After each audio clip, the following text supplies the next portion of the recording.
ชีวิตของเปเล่ครับในระบับล่ำใส่แค้นโดยอาจารย์หมอแค้นอาจารย์เอ็นเมืองหน้าดูนเพื่อนเธอเมื่อยามเศร้าครับสามชาครับอาจารย์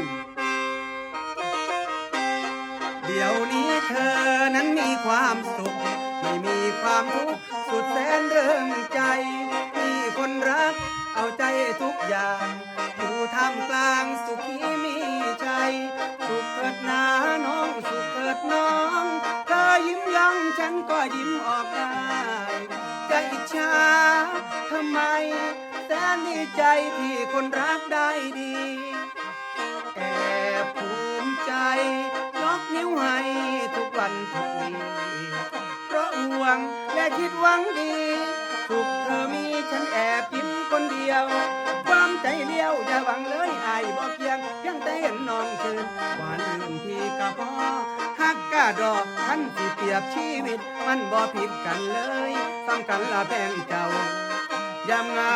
ถ้ายังมีเพื่อนน้ำตาที่เปื้อนมีคนเช็ดให้เจ็บช้ำถ้ามีทางออกเธอจะไม่บอกก็ไม่เป็นไรส่วนคนที่ห่วงใยให้น้องนับไว้เป็นคนสุดท้ายมดแดงนั้นเฝ้ามาม่วงไม่เลี้ยงแต่ห่วงนั้นกินไม่ได้ได้แต่ดีใจเสียใจเก็บฟังไว้ตนอยู่ในกาย